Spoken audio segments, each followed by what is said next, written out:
The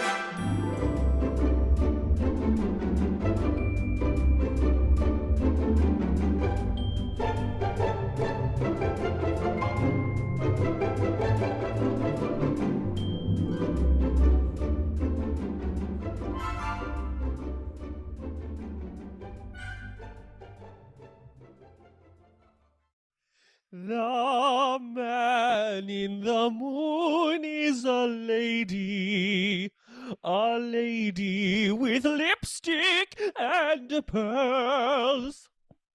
Welcome back to Showgays and Movie Musical Podcast, where we are here to disseminate every thought that's ever been thought about movie musicals. We are the end-all, be-all. We are the one-stop shop for everything. Stop listening to any other sources. Yeah. Really about any content. All your other podcasts, cut them out of your feed. Cut them out of your feed because this will take all of your time. With Radio Lab? No, thank you. TED Radio Hour, be gone. Molly, how are you doing? Doing good? I'm doing well. I told you all this, that I rented an Airbnb for the month. So I'm like just living my best life because I haven't had my own apartment since August. Wow. Yes. So having my own space again is really, really lovely. Just to have my own little studio I'm just hanging out in for now while I look for a full-time place. Yeah. That's cool. RJ? Doing okay. I'm battling a little headache today because yesterday was like the first hot day of Chicago. First summer day in April. And I think I didn't take a sip of water until I was like home after work at like 6, 7. Yeah. I feel like, tell me if I already talked to you about this, but I was in a conversation with somebody about the fact that the Midwest actually doesn't have spring. So like you saying it's the first summer day in April, like makes sense because it's like, it's winter and then it's summer. And then it's like 70 degrees. Yeah. 76. It's like winter, 80. late winter, summer. Yes, exactly. This week, I have the challenge of summarizing the plot of Mame, 1974's Jerry Herman movie musical Mame, in a minute or less. And I wrote this down, and I didn't test how long it is. And it looks kind of long now that I'm looking at it right now. Sure does. So, so we're gonna do our best. There's probably some passive voice in here. Molly's gonna yell at me about it. It'll be great. RJ, you want to start me off? Sure. Okay, Adam, your time starts now. After the death of his father, young Patrick Dennis is sent to live with his Aunt Mame, his last living relative, accompanied by his nanny, Agnes Gooch. Mame is a fabulous socialite, and Patrick is thrown into a whirlwind of gay parties and frivolity, attributed to Mame's mantra of living every day to its fullest. Suddenly, Wall Street crashes, and Mame must find a job, leading her to work in the shoe department of a department store in Manhattan. She meets Beauregard Jackson Pickett Burnside, who is immediately charmed by her. He brings her back home to his home in Atlanta to meet his family, where a fox hunt ensues with Mame claiming victory, impressing everyone. She goes on a years-long voyage trip around the world with Beau, with Patrick writing to her incessantly as he grows up. Fate befalls Beau in the Alps, where he is killed by an avalanche, and Mame returns to New York to continue living. Patrick has fallen in love with a wealthy girl named Gloria, and she invites Mame to her parents' home up in Connecticut. Upon meeting Gloria's parents, their bigoted views turn Mame off to the whole ordeal, and she declares that Gloria is unfit for Patrick. Nevertheless, she has Gloria and her family over to her townhome in Manhattan, but purposefully invites her lush best friend Vera Charles and her very pregnant but unmarried Agnes Gooch to crash the party, upsetting Gloria's family. It culminates in Mame revealing that she has purchased a piece of property next to Gloria's family in Connecticut, where she will build a home for single mothers, much to their chagrin, and they leave in a huff with Gloria in tow. All is not lost, as a new maid of Mame's catches the eye of Patrick, and they end up having a son together, who ends up going on his own adventure with his great aunt Mame, hopefully back in time for Labor Day. Wow. Super long. Yeah, a little It over, was a a long little 20 one. seconds over, maybe. Yeah, but I will say, I'm guessing that listeners are less likely to be familiar with this property, and so maybe having the full, all the episodes is helpful. I don't know because let's talk about our relationship, and then I can tell you about the history. Yeah. Okay. So I will start. I have been in this. I was in a high school production of Mame, which is insane that there was a high school that did production of Mame. John Adams High School in South Bend, Indiana did Mame. I was maybe in like 5th grade, somewhere around there, I think, when I was in it. And I obviously played young Patrick. And I had a great time. The director, I remember being crazy. I remember he was like one of those like very classic yelly... Eccentric? No, just like Classic yelly directors is a real Classic- insider theater term. classic Yeah. yelly directors. Mhm. And also super disorganized, but that's just people. That's just part of the that's people in the arts, baby. Yeah. Oh, yeah. And I didn't love that, but I liked the show and I had a lot of fun, and I got to do the Mame dance with the rest of the chorus, which was like, it's a very high octane number. Did you slide down a banister? I did not slide down a banister, unfortunately. We did not have a banister on set. No. But it's a fun show. It was the first time we ever used a script where I don't know which company produces it. I could probably look up who has the rights to the license, but Not MTI. no, it's not MTI. Their script is a pickup script. So your script would have the line right before yours, your line, and then it would just skip to where your next cue is. It would not have the full script. Whoa. So you just had to like pay attention. A puzzle. So that was cool. Because acting It's is the only script listening I've ever had and in my life. reacting, so they were like, you need to be Exactly. an They said active that. person on stage. But I know every word to this musical, or all the songs, I should say, because I bought the album as a kid because I was in it, and so I've listened to this, not the movie version, obviously, but the original cast recording. And I think there's problems with the show, but I think it's fun. That's all. We'll get into that But you later. are coming from like an overall place of affection for it. Yeah.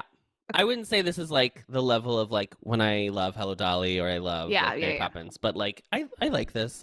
I did Generally not grow up with positive, this movie though. Yeah. Okay. I've seen it maybe 3 times in my whole life. Because I know it's bad. So, RJ, what do you know? I knew the song Bosom Buddies. I want to say like in high school, my best friend Maddie and I think he loved the song, so he showed it to me. Something along those lines, because it's like, look, it's our relationship, it's our friendship, which is just funny to think about, because we were, 16, 17-year-old. You were both straight. Boys in the closet. And being like, look at how cuckoo these girls, these women are, these ladies. It's just like us. Youth. And then I want to say it was I don't even remember if Adam and I watched this movie during the pandemic. I don't think it was. I think it was earlier. Just like out of the blue. There must have been a reason why. It feels weird to be like, I've never seen Mame before. Let's watch it. But maybe it was like on a, suggested on Netflix or something. Maybe we had just recently watched another musical, so we're like, we should watch Mame. Did you maybe watch the Lucille Ball like drama? Wasn't Nicole Kidman in like an HBO drama series about her life? The or something? Ricardos. Yeah, no, this was like, it feels like it was just when we were in Florida and we just watched it. But it would make more sense if we watched it in the pandemic. Yeah.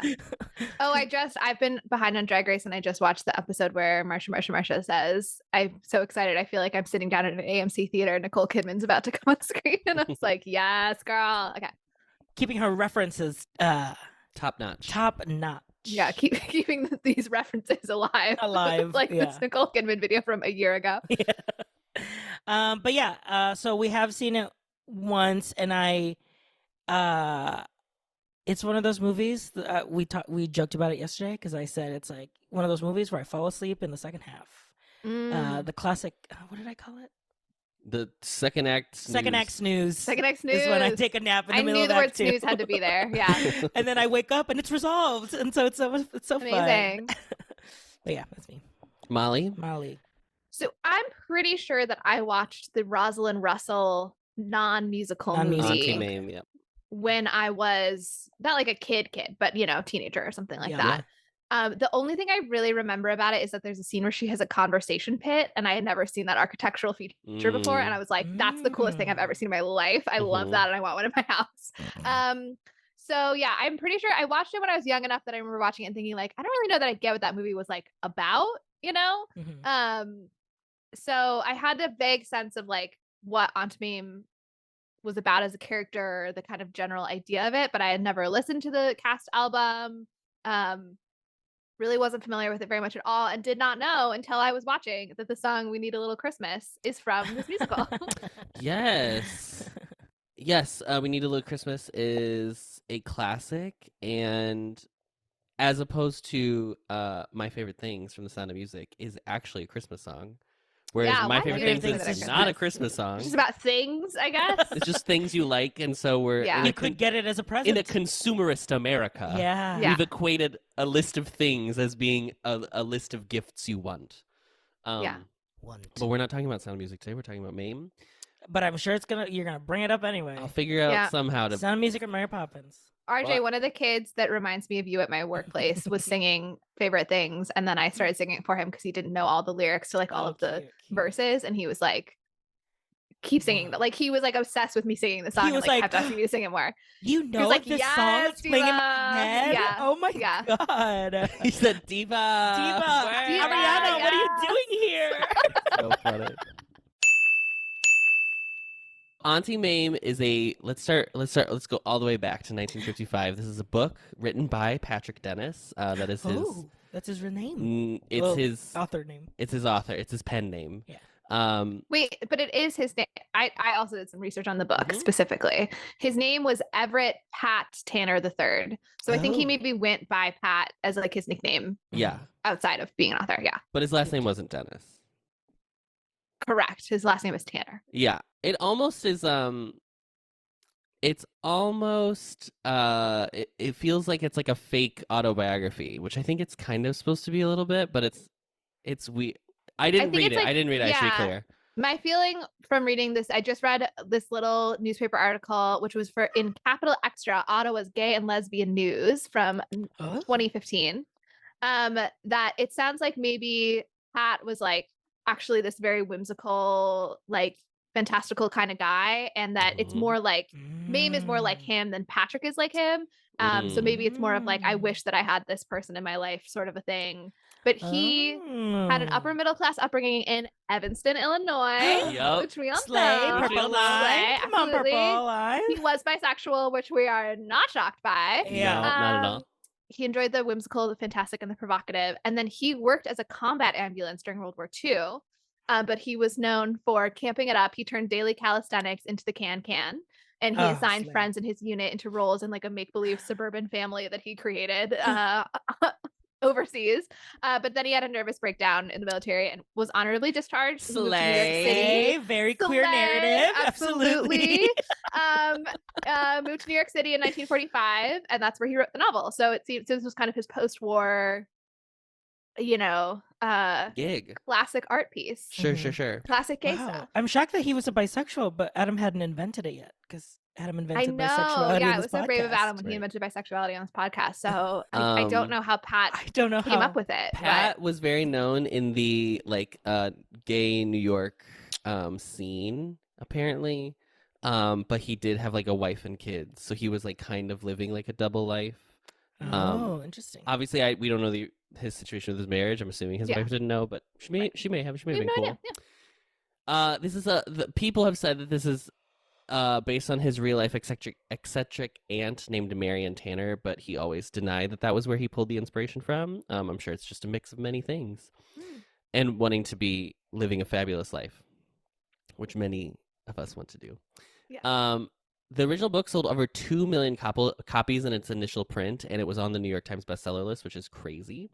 And he wrote a sequel in 1958 called Around the World with Auntie Mame. Cute.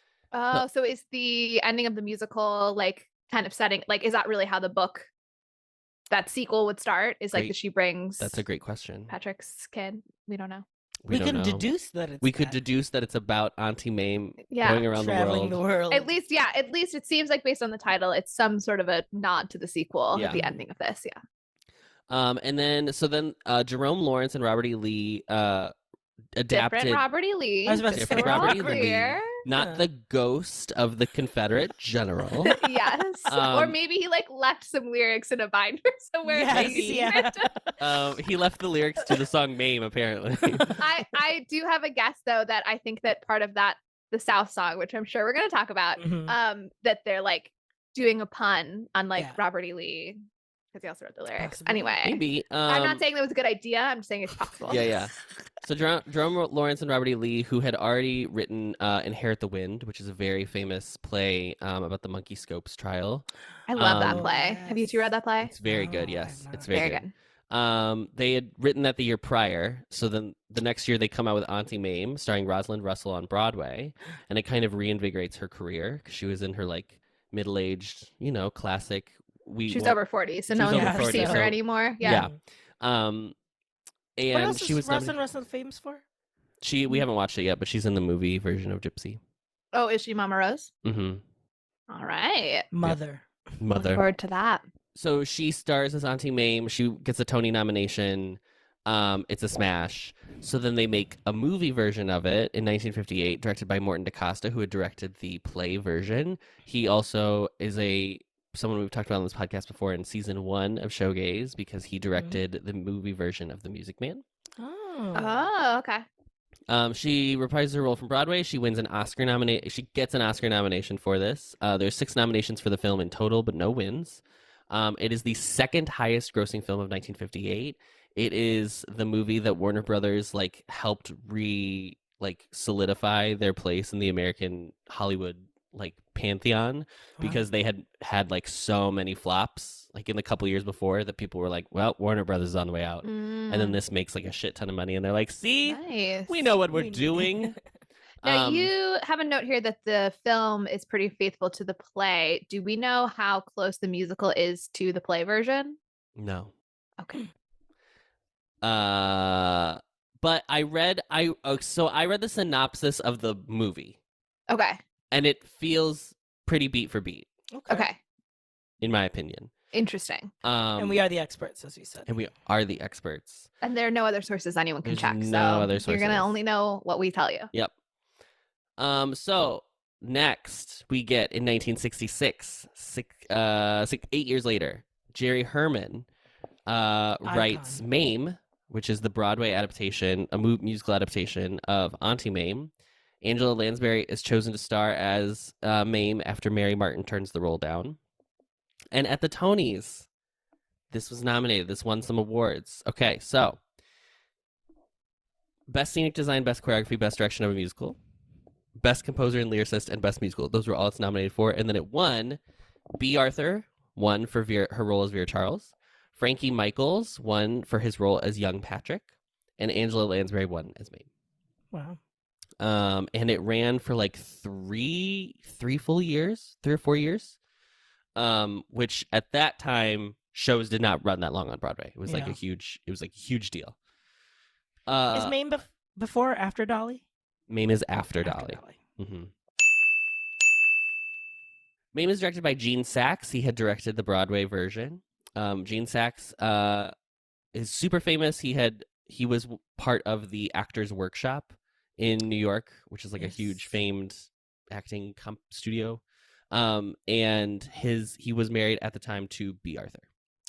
Oh. It is written by Paul Zindel. He adapted the screenplay. It's based on Mame, as I just said. It's produced by James Cresson and Robert Fryer. It stars Lucille Ball as Mame, B. Arthur as Vera, Robert Preston as Beau, Bruce Davison as older Patrick, and Jane Connell reprising her role as Agnes Gooch from Broadway. Cinematography is by Philip H. Lathrop. It's edited by Maury Weintraub. The music is by Jerry Herman. It was produced by ABC and distributed by Warner Brothers. It was released... I hate when they do this. It was released in New York on March 7th, 1974, and in LA, March 27th, 1974. So spring 74. Okay? Great. Paul Zindel, his name is familiar to me. I looked him up. He's the playwright who wrote the effect of gamma rays on Man in the Moon Marigolds and The Pigman. If you ever read that play. I know the Marigold plays because I think maybe RJ presented on it in Someone did. Or not DSCP, Hislet 4. Yeah. Remember Hislet 4? We all had to read a play and present on it to just up your knowledge of things in the canon. So I know it from that. Its running time is 132 minutes, so just over 2 hours. Its budget was $12 million, and it only made $6.5. Oof. Not looking good for Mr. Saks. I also saw in the trailer, they were like, the movie that's taken 2 years to make. And I was like, whoo, not something you usually brag about in the trailer. No, that's weird. So I can tell you why that happened. So originally it was George Cukor was going to be the director. But Lucille Ball actually broke her leg when they were about to start production. So they had to push the production 1 year out. Mm. And then George Cukor wasn't available by the time they were going to restart it again, so that's how it went to Saks. Madeline Kahn, icon legend, was Yeah, originally supposed to be absolutely. Agnes. She was actually cast in the role. She had shown up to set multiple days, and Lucille did not like the direction that Madeline was going in. And as she had final casting approval, she Wow. told them to get the original Agnes. girly back. Do you think? No, I shouldn't besmirch No, Lucille Ball let's on do it. speculation. Let's do it. But Let's do it. do you think that she was like threatened by Madeline Kahn? You know what? So there's a story that was like Madeline Kahn was very like curvy. Like Madeline Kahn is very pretty. Yeah. Oh. And the argument from Lucille may have been, if this is to be believed, that Agnes is supposed to be like very Homely. frumpy, like Yeah. no silhouette, Yeah, basically. Just I like mean, you plain can Jane. style people pretty easily to Right, of make them course. less.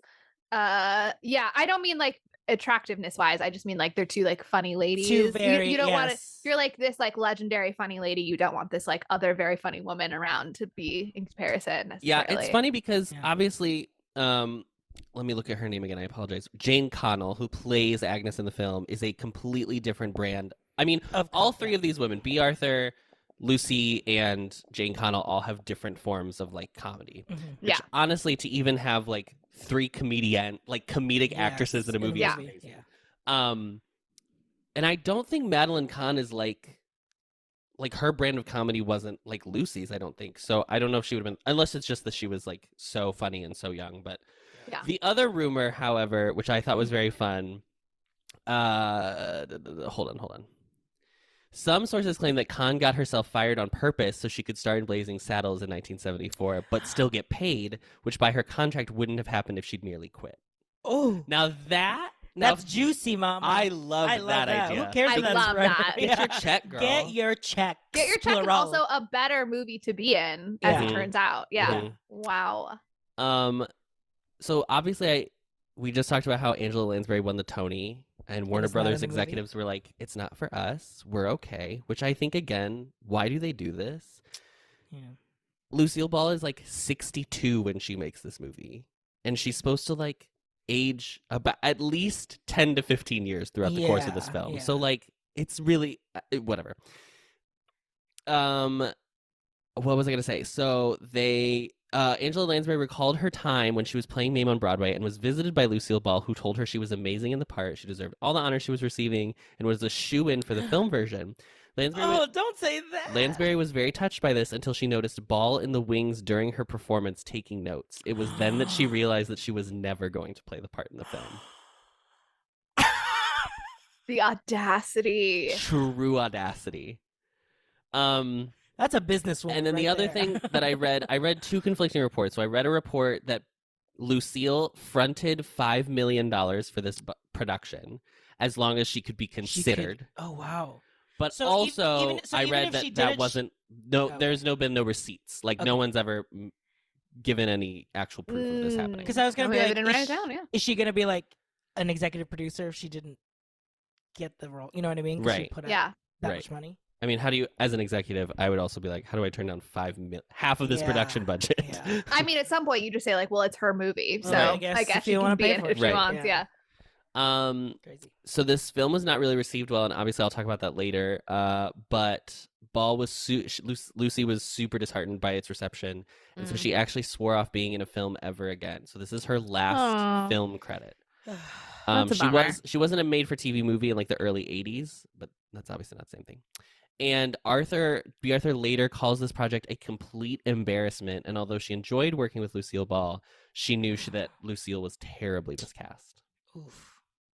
Yeah, I I wonder, mean, is the yeah. ill will just from that like she wasn't the right person to like spearhead the project, or like was it In which regard?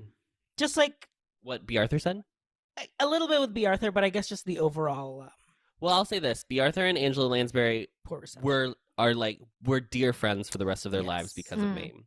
So I'm sure there was also like, I'm sure looking back, because also the movie did so poorly, the politics of B. Arthur was probably like, I should have just not done it, and I'm sure it hurt Angela to some degree. Yeah. Mhm. I'm sure she knew it hurt Angela because, Yeah.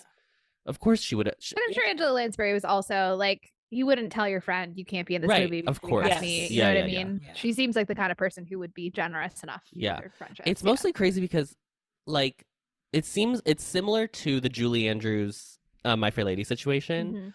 but this seems different because, like, Angela Lansbury at this point had, like, been in many Movies. films. Bed Like, Knobs, she yeah. started as in, like, the 30s, and she's in Gaslight. She's, like, in the movie that coined the phrase gaslight. She's the girl who's getting gaslit in the movie.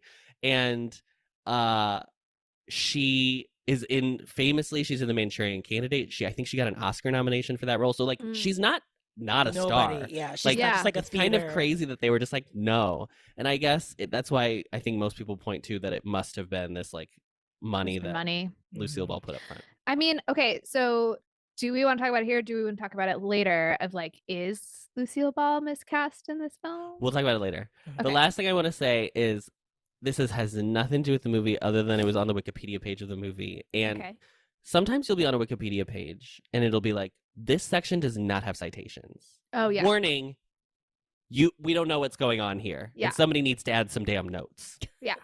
Shockingly, that note was added in 2018 and no one has addressed it. So now I'm sure the Mame movie page is not getting a lot of traction on wikipedia.org. But this is, I believe, the section that they are talking about. This is Okay. verbatim Wikipedia. And it's supposed to be like Okay. unbiased, objective, blah, blah, blah. Okay. Pulitzer Prize-winning playwright Paul Zindel is credited with the screenplay for Mame, and it's a mess. Editing is partially to blame. Second sentence. Second paragraph. There are many awkward transitions that render character motivation absurd. Talking about Mame in terms of character and motivation gives the Enterprise more credit than it deserves. The film is coarse, embarrassing, and tedious in turn. That it has been billed as, quote, wholesome family entertainment is an insult to each of those words. Listeners, we have to go edit Wikipedia. Somebody become a Wikipedia editor. I This is- think it's iconic. Or we go full investigative journalism and find the scorned Find the gay man person. that Yeah. wrote this. Yeah. Jerry Herman wrote it. Look, if we're Jerry gonna Herman be using, hated this movie. This we're movie using actually, Wikipedia. because he hated Hello Dolly. He hated the film version of Hello Dolly, and then Okay. he hated this even more. So Yeah. after this movie comes out, he decrees that there will never be another Jerry Herman movie musical unless it gets his literal seal of approval. And that's why Did he like- one has never happened. Did he like Lacage? Lacage was never made into a movie. They did The Birdcage, which is like an adaptation of it's a straight play though. the Yeah. original play that Lacage is Or a based on. straight But movie. I don't know. I mean, it's certainly not a Very straight movie, but you know what I mean. I would not say that, honey. You know Now, the heterosexual classic, The Birdcage? Now, Lacage is interesting. I think that Jerry Herman, especially with his three most famous, which is Lacage, Dolly, and Mame, Yeah. they all have similar themes, and they're all very gay. And I love that Jerry Herman was like, whereas Sondheim, I think it was like you if you read about his life, you knew he was gay, but there's not like, you wouldn't watch a Sondheim show and be like, So, a like, gay man wrote So this. thematic and all of yeah. Right. And Jerry Herman ends up he actually contracted AIDS in the 80s, but he was just happened to be lucky enough to get on the like super ahead of their time like treatments, and he ended up living Wow. until I think a few years ago. He died in like 2000 something. I don't remember what year Yeah. it was, but he I read that he wanted Judy Garland. He wanted Judy Garland to play Mame, not for the movie because she'd already passed away by this point, but it said during the second run of the Broadway run, and I don't know if that meant like to take over after Angela. I couldn't tell if that's what it was.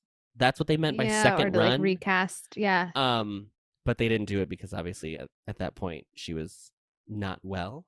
Yeah. She ends up dying very soon after that. But I just like that Jerry Herman was like, I write gay shows. And Lacage has a similar element with like a family who is like very traditional coming and like meeting the non-traditional family, and it being like a comedy of errors in that sort of way. So I like that but they're good. I can't even be mad at like, oh, you use the same idea, because like it's funny both times. So Yeah. It's more of a trope than a like a recycled idea. You know what I mean? Yeah. It's so fundamental that you can do multiple versions of it.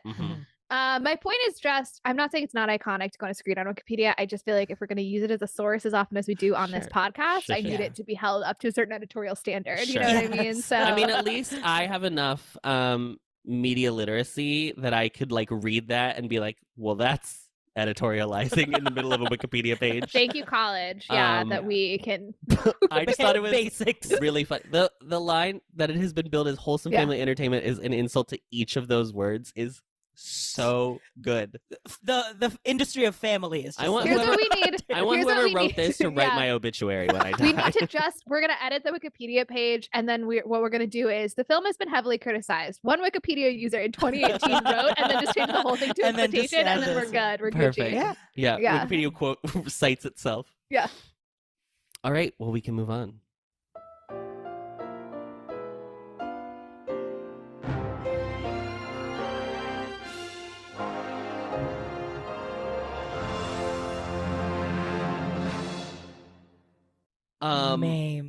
Mame. So let's use the hub and spoke model. Okay, so Mame. I love this. Mame is the center of everything, even though it's Patrick's accounts kind of accounting. Yeah, Mame is obviously the center of everything. Of the world. So let's choose some options as to her relationships in her life and talk about those, if that's okay. So I have some options. We have Patrick, we have Beau, we have Vera, and we have Agnes. I think those are the main four that I wanted to talk about. I feel like we should maybe save Patrick for the end because that's the most substantial relationship. So I feel like we should maybe go in like ascending level of importance. So maybe we start with Agnes. I think we have to talk about Vera. I think we have to talk about Vera before we talk about Agnes. Okay. Because Agnes doesn't have her moment until Vera and her makeup. That's true. Yeah. I think it should be. Here's my thought. Okay. I think it should be Beau, Vera, Agnes, Patrick. Okay. Sure. I can go with it. Great. So let's start with Beauregard, Jackson, Pickett, Burnside. Yeah. Are we going to talk about Mame as the hub first to ground everything? Sure, you just want to give a rundown of her. Is Lucille miscast? Is that what we're yeah, you know, take us away, RJ. Take it away. No, I mean we laid that out and we did kind of like. That's true. You're right. We need to talk about the axle before we can talk about the wheel. Oh, 100%. Put that on a bumper sticker. Is she miscast, Molly? Let's solve this. Solve the issue right now. Yes or no? I didn't have a strong reaction to it, to be honest. I didn't feel like I was watching it being like, what is this woman doing in this movie? Blah, blah, blah, blah. I talked to Rita. I talked to my mom about the fact that we had watched it. And she was curious because she didn't realize that the Rosalind Russell was like not a movie musical and that there was a different version of it at all. So she went and looked it up and she was like, she just watched the trailer and she was like, oh, this looks awful. Lucille Ball seems so wooden. She seems entirely miscast, like just based on the trailer.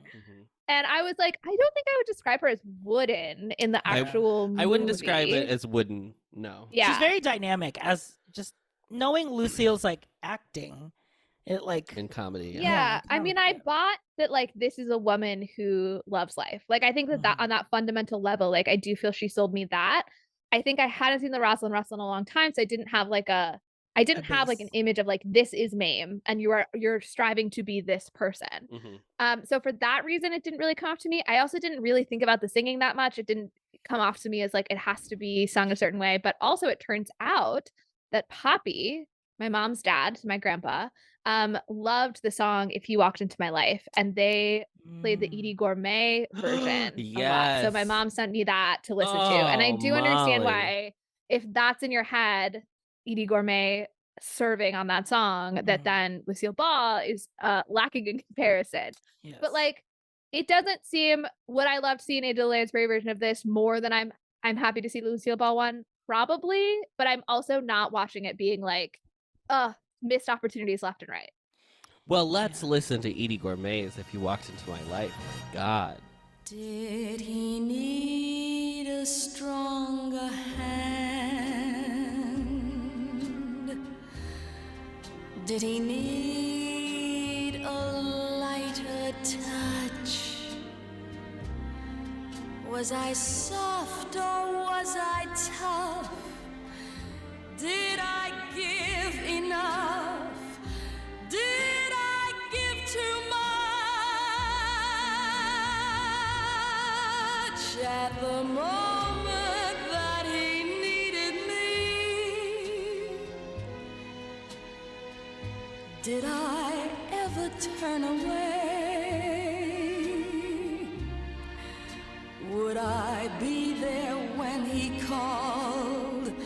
If he walked into my life today?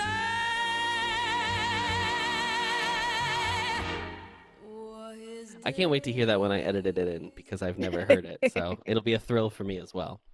I feel like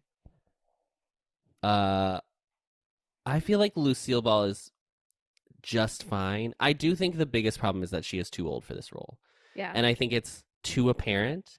And one critic ends up saying that they keep using this like filter anytime they have to show her because One critic and me, because that's all I kept noticing whenever it was just the straight shot of her.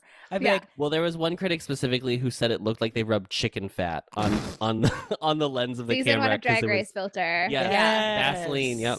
And I do think that's interesting, and I don't know whose choice it was. So I feel like this character being like a woman who lies about her age seems very consistent, and also the like, there's something to the like hyper filtered version that's like very, you could argue is like very on theme of like the fantastical way in which she approaches life. So it doesn't really bother me necessarily. I don't know that I think that they might have stumbled into an artistic choice there. Sure. I actually would disagree, and I would say that so one thing specifically that you said, I do not see this character as being someone who would lie about her age. I think she's like very proud that she's her age, but she just knows how much she wants to live her life. Yeah. That's true. Isn't there actually a line where she's like, I'm not one of those women who lies about my age? Oh, so I don't remember. The text very much disagrees with me. Yeah. But I think I do think it's like an age issue for me more than anything, especially because she would have to look, and like I don't think it's a role that she couldn't do, and there's another critic that says this later, where if it was like 15 years earlier, she could have, like, Lucille Ball could have played this and it would have been fine. I just think like she's just out of reach of playing this role, unfortunately, in my opinion. But I do think she's very funny in it, and I don't love her singing because it's I don't remember what movie it was we talked about this, but we've talked about it before, where they had to line by line each song and like stitch them all together. Guys and Dolls, she couldn't. Was it Guys and Dolls? I couldn't remember. I think it was Annie. I think it was Miss Diaz. Didn't we talk about that? It was one of those iconic performances. There was one of our favorite things about it. I definitely know that the Miss Hannigan song in 2014, Annie, that there was like a jump cut in the middle of her song that made it clear they could not get a clean take of it. Yeah, I know that. So they were saying like they wanted to release this in like the newest audio format, which was like 5.1 sound, which means honestly literally nothing to me. Truly nothing. Yeah. But they realized they couldn't because it would have been too obvious that like she could get half of like a verse out and then have to like jump into a new take. And so it was like too clear that they were like, well, we're just gonna ignore that.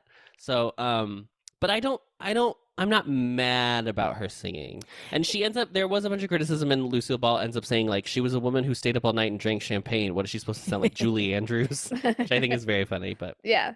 That's the thing, like I wonder, I do want to watch Auntie Mame because I wonder if like a play version of that character would fit her better. Like I agreed, her like zest for life, her lavishness, and like even the more serious parts of still giving it her best even though she has no money. Like I felt Lucille like acted those very well and like still very like lovable in a way that like you still wanted to tune in. But yeah, I wonder if it just didn't have the hurdle of the singing, would it have been a better performance? You know. Here's a little bit of Open a New Window. Open a new window, open a new door, travel a new highway that's never been tried before you find you're a dull fellow, punching the same clock, walking the same tightrope as everyone on the block. The fellow you ought to be is three-dimensional, soaking up life down to your toes. Whenever they say you're slightly unconventional. But has she sung in something before? Or no, this is like one of the main things we've ever heard Lucy like singing. Yeah, this is the only one. Really the only one. Because even on I Love Lucy, it was always Desi who was singing. Yeah, her whole bit Iconically. was that She wanted to sing, yeah. but he wouldn't let her. Yeah. So I like aspects of this role, and I love whoever the costume designer was. Oh, Clearly had half of that $12 million budget Yeah. because she wears so many outfits in this film, and some of them are for a scene that is like three lines. yeah. And I was like, you Or gave her a just whole new look for this one moment. just like a visual bit, just to show like time is passing, so this is another day. Yes. I think one of her most iconic looks is the writing outfit, the black writing outfit during Mame. And so this is how we will get into talking about her and Beauregard Jackson Pickett Burnside, played by Robert Preston, who is Harold Hill in the Music Man. I like heard it in his voice. I was like, oh, Yes, he does. I would not say he does a great Southern accent. I wanted it to be a little soupier. I wanted it to be a little thicker. It was a little too like just touches of Southern twang, but not. Like... I didn't. Yeah, I wanted like Southern Belle sound, but not like heart, like backwoods Southern. But I just felt like he was like, I'm an actor in Hollywood who's giving you slightly accented vowels. Yeah, because whoever the other woman was such a thick. His mother. Well, the mother, and no, the like. Oh, Sally, whatever, Yeah, Sally other Coates woman. or whatever. She had such a almost comic cartoon-like Southern accent that I wanted him to kind of have the same depth. RJ does call this portion of the film the Foghorn Leghorn portion section. of Mame. Meaning, I'll say. oh, is that the name of that character? I feel like I'm just aware of that as like Rooster? a thing, but I don't even know what the origin is. Yeah. You don't know Looney Tunes? I do know Looney Tunes. That's the name of one of the tunes? The Yeah, tunes that's who the are big Looney? The Southern Rooster. The Southern Rooster. Okay, gotcha. Were you always who were you? Were you a Pepe Le Pew? Were Girl, you, she was reading books. Yeah, I was reading books. Excuse me. I don't know media. She was writing her No, we thoughts were- on Wikipedia. We were watching The Simpsons. Is what we were Oh doing. yes, Yes, yes. We yes, just had a family conversation about the day, like 2 years into us watching The Simpsons, when my mom actually sat down and watched an episode and went, "Oh, this is a cartoon, but it's not for children. Shouldn't have been letting you do this." But it was too late at that point, so they said, "All right, well, I guess you get to keep watching it, kids." Funny. And that's why I'm so funny. So we have to talk about this. Okay, so let's talk about the sound rising again. We have When So I was listening to the lyrics, I kept looking at Adam Yeah. like, this is so insane. And I had to keep thinking about like Jerry Herman writing this in a way of like, let me completely fully inflate. I mean, like they're saying all these things, but like chorus dancers are like, like, so obviously the juxtaposition is a bit to it, but man, those Yeah. lyrics are insane. I mean, the lyrics are crazy. Yeah. But I'm saying, here's what I'm saying. In 1966, I think this was like poking fun at the South. Yeah. I don't think now it's like not necessarily like even appropriate, but like I just think there's like We're done with it. there's weirder things we have to talk about regarding like the American South than like the bougainvillea turned purple at the mention of your name. Like I think that's fine for what it is, but it's also Hello Dolly does not have this problem because Hello Dolly has nothing. It's a Yankee show. Well, it's just a farce. Like Hello Yes. Dolly is like a pure farce, whereas this like touches on actual like larger issues and larger themes. It's not just like a little love story wrapped up in like a comedy. It is like about. I mean, it's actually like about kind of like liberalism and like progressivism and like traditional versus like modernity, blah, blah, blah, stuff like that. So like it is going for something a little bigger. So I feel like you have to be a little bit more critical. And because of that, I literally said to RJ, I was like, I don't know if they could revive. I don't know how you would revive this because they literally are like, they say, I mean, you've already alluded to Yes. it, but they Can say, I read some lyrics yeah, now? please do. Please. Given enough lead Sing up. it, sing it. Hmm. The whole plantation's found the seats. You've a Dixie back to Dixieland. You brought the cakewalk back into style. A cakewalk, listeners, is a part of a minstrel show. We're baking pecan pies again. Tonight the chicken fries again.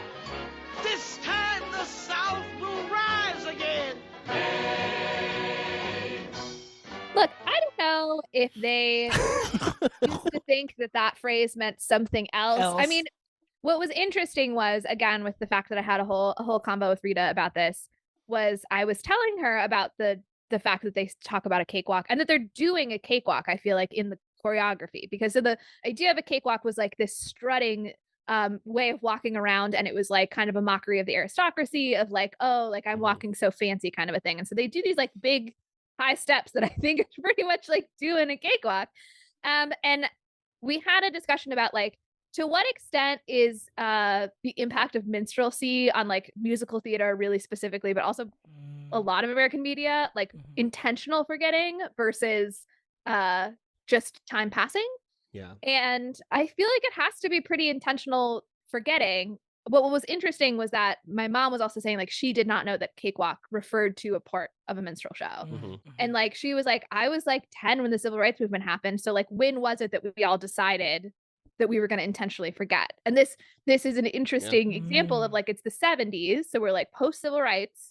They threw that in there. Is it, to your point, Adam, like, did it all feel like so out of date and tame, and like why would that ever be relevant ever again? And so it felt sort of safe to say. Is it that we still had a complicated relationship with it? I mean, there's a song about like, you know what's real good entertainment? A minstrel show in White Christmas. So like it's not like we hit a line where we said like we're not doing that anymore necessarily. So I think that there's a dissertation in this, everybody. I'm just giving out free dissertation ideas on this podcast of like what has been the post minstrel show, like post the sort of height of that era.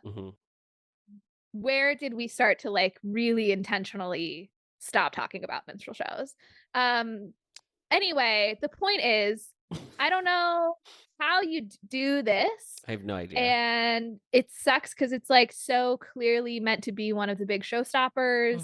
It's like the big name song. I said to RJ, I was finale. like, it could be cool if you could like cast a black woman for Mame, like as like that's and then the you say like, juxtaposition. oh, but then girl, like you made the cotton easy to pick again, and then that like, would it's work. horrible. It's still horrible. No, yeah. I think you have to get permission from the estate to change the lyrics. Is like the only thing I can think of. Yeah, and I feel like particularly triggered by the song as well because I like in the course of my professional life, one time had a conversation with somebody where they were like, "But I'm not sure the song's racist because like it's a bunch of white people singing it," and so like I just feel what? yeah, I think that makes sense. yeah. I just feel like it's such it has become in my mind like the epitome of the racism inherent in the musical theater canon in America. Yeah, it's rough. I wonder if the lyrics changing and I mean like a little bit of the would you change the plot too of like him being from a family of like a plantation owner? Like it's interesting. There's a lot. It goes deeper than. I mean, it just goes deeper. How many layers it definitely do you goes. have to It goes. change? Yeah, it goes deeper. I think also that there is like textual evidence that like they call the plantation Peckerwood, so there is supposed to be like this whole thing is like it's supposed to be like a joke. But unfortunately, like it's an exaggeration of what the Southern one. It's still a joke at the expense of like black people. Yes. Yeah. Yeah, I mean, I think that's also a good argument potentially is like this is written by a bunch of very liberal white people who like think that they are smarter than and above this kind of racism, and so maybe think that they're basically making ironic jokes that they're allowed to make and that they have the privilege say, to. like you really don't have the place to make that joke. Right. That's probably a better explanation than anything. I mean, I can't imagine that they were like, this won't upset anyone when they wrote it. You know what I mean? Like it wouldn't be that it was just like totally neutral to them. That didn't even occur to them that there was any sort of racial undertone to anything they were saying. There has to have been an intention and a decision that this is what they were going to write. Yeah. Yeah. Yeah. I just love the song how it just there are no lyrics until it's Mame, just the word Mame. Mame. It's humming. Mame. And here's my hot take. Oh God. It's loud. I like the melody. And I like the dance break. Those are my two Mm. favorite parts of the song. Mhm. Is the, he writes a good like big dolly number. He's like Mhm. very good at doing Yeah. the like, and now we're all gonna point at this older woman This who older walks woman. around the Yeah, stage. yeah, yeah. It's talk about how that. great she It's is. that. It's that bit of she's just like being paraded around By young men Yeah. from hand to hand. Yeah. It did on this second watch. I must have completely blocked it out when I first watched this movie, pre-pandemic. But like watching it now, it was a shock to me. I was like, oh, I Yeah. forgot. It's because you learned that- about racism during the pandemic. Yes, like we Yes, in all did. 2020. Yeah. I like just completely forgot that this song was sung in this specific part of the movie. I just in my mind pictured it's another song that gets sung in her house because Yeah. her staircase is there. Like it just felt like the perfect setup for it. And I was like, oh, it's not there. It's in Mhm. Georgia. In the scene before, they have the hunt. She's wearing this purple, like lavender, Yes. floofed Like monstrosity. full debutante. Yeah, and it's incredible. The way I would wear that daily if it was me. Can we talk about Beau more specifically and their relationship? Because like I don't care about his character in this, and I think Mm-mm. I like him in the show. I mean, I guess I've never seen a production of it, so I guess I don't have anything to really base it off of. But like they have no chemistry. Yeah, it's a very forgettable part of the whole thing, honestly, that she gets with him. Yeah. To me, it felt like it was just a way to get her to be wealthy again. Yeah. I mean, that's really To set her up for, all the things that she's able to do with her wealth in Yeah. the second half of the movie to help people. I like the bit of like the scene where they meet and that she's on roller skates and she doesn't know how to do anything but cash on delivery for sending roller skates. Yeah. But that is the only there's thing that I remember about it. quality jokes in this There's some movie. good jokes in it. Yeah. But like, yeah, I don't care about him. I don't care about their relationship. Like No. it's just sort of it has as much emotional resonance as like that one time that she does Christmas early. You know what Yeah. I mean? Like it feels like it's the Yes, same it's an level of impact. extended version of that Yeah. number. Yeah. But I mean, he's fine. They added the song "Loving You," which I'm not even gonna play because I think it's so completely unremarkable in this movie. Yeah. Just as a way to have him have another song where they trot around and pretend like they're traveling the globe, even though they're just Yeah. visiting different Yeah. locations in Los Angeles. Yeah.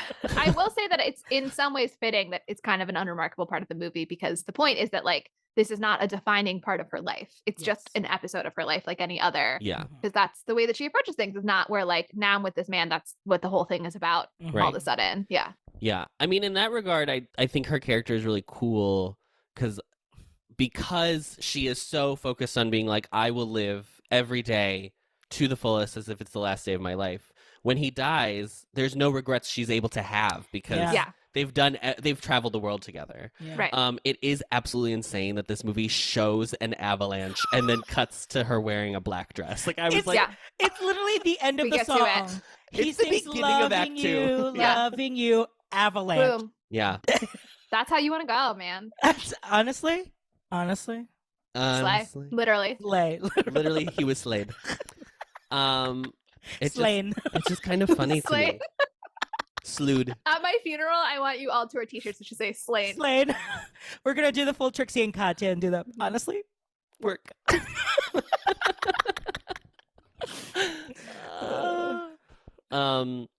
Yeah, but I don't have any real strong feelings about Beau.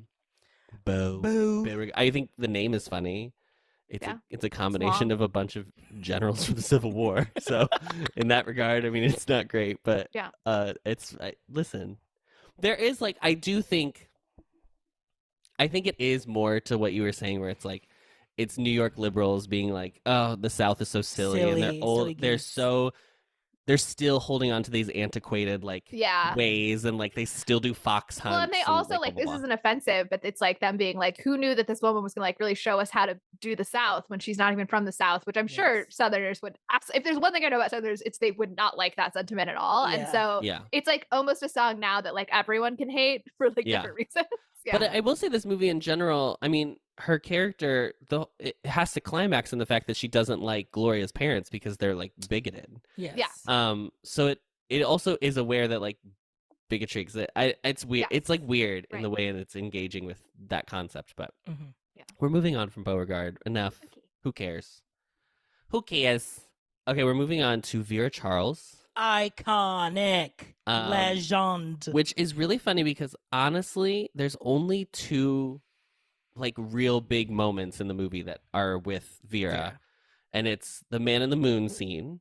Yeah. And Bosom Buddies. Those are like the 2 kind of. We're stopping the show to talk about them and their friendship. Bosom Buddies is the song where they They make fun of each other. They roast each other. They roast each other. It's a reading challenge. I remember that when they meet at the restaurant. That's Yes. the restaurant scene. I I feel it's feel time It's to my time to tell duty you. to It's time tell to you. adjust to your It's age. time to adjust to your age. You try to be peg of my heart when you're Lady Macbeth. Exactly how old are you, Vera? The truth. How old do you think? I'd say somewhere between 40 and death. But sweetie. Everything that's coming up is of the. Oh no, I see. Oh, Okay. the Angela Yeah. B. So they Arthur. have the So they have. There's the play. There's the restaurant scene, and then she's also in the finale or She like is in the finale. final scene. Yeah. Yes. But it's not like just the 2 of them. She's like Right. She's part of Yeah. the whole. she's the entourage. Yeah. But truly, if you ask me in a year about what happened in this movie, the only thing I'm going to remember is B. Arthur. Oh yeah. She is I mean- so funny in this. She was made to be. It's a.